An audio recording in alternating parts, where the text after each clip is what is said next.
নিরামিষের দিনে যদি আপনার বেশি কিছু রান্না করতে ইচ্ছে না করে তাহলে বানিয়ে নিন এই সবজিটি, দারুণ টেস্ট। আসুন বানিয়ে নিই। স্বাগত সবাইকে। নিয়েছি কুমড়ো আর নিয়েছি পাঁপড়, লিজ্জতের মশলা পাঁপড়। তবে এটি প্লেন পাঁপড় দিয়েও বানানো যায়, কিন্তু মশলা পাঁপড় দিয়ে বানালে খেতে একটু বেশি ভালো লাগবে।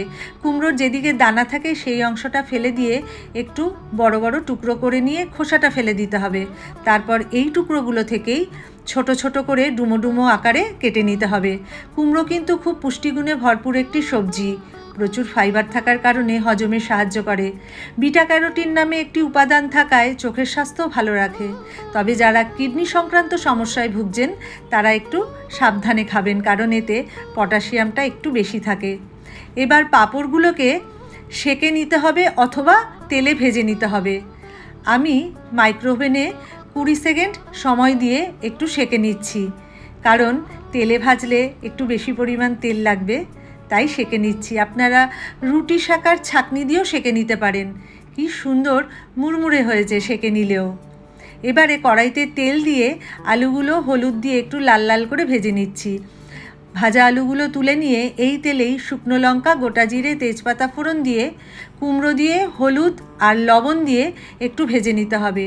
ভাজা আলুগুলো দিয়ে দিতে হবে টমেটো, আর দিতে হবে ধনিয়া, জিরে, কাঁচা লঙ্কা বাটা। ভালো করে কষিয়ে নিতে হবে একটু চিনি দিয়ে। তারপর কষাতে কষাতে যখন তেল ছেড়ে দেবে তখন দিয়ে দিতে হবে পরিমাণ মতো জল। জলের পরিমাণটা কিন্তু একটু বেশি দিতে হবে। পাঁপড়গুলোকে একটু ভেঙে নিয়ে তারপর এর মধ্যে মিশিয়ে দিয়ে ঢাকা দিয়ে একটু ফুটিয়ে নিতে হবে। তারপর ঝোল ফুটে গেলে ঢাকা খুলে একটু ভালো করে মিশিয়ে দিতে হবে। এই পাঁপড় কিছুটা পরিমাণ ঝোল টেনে নেবে বলেই একটু জলটা বেশি দিতে হয়। তারপর একটু ঢাকা দিয়ে রেখে পরিবেশন করে দিন পাঁপড় দিয়ে কুমড়োর তরকারি, সাথে একটু গরম গরম ভাত। দারুণ টেস্ট হয় খেতে। তবে এটি রুটি কিংবা পরোটার সাথেও পরিবেশন করতে পারেন, ভীষণ ভালো লাগবে খেতে। যারা আমার চ্যানেলটি নতুন দেখছেন তাদের কাছে সাবস্ক্রাইব করার অনুরোধ রাখলাম। দারুণ সুন্দর হয়েছে খেতে। আপনারা কিন্তু অবশ্যই বানিয়ে খেয়ে কমেন্ট করে জানাতে ভুলবেন না আপনাদের কেমন লেগেছে। আমার তো দুর্দান্ত লেগেছে। যদি ভালো লাগে তাহলে অবশ্যই একটা লাইক করে দেবেন। দেখা হবে আবার অন্য কোনো ভিডিওতে।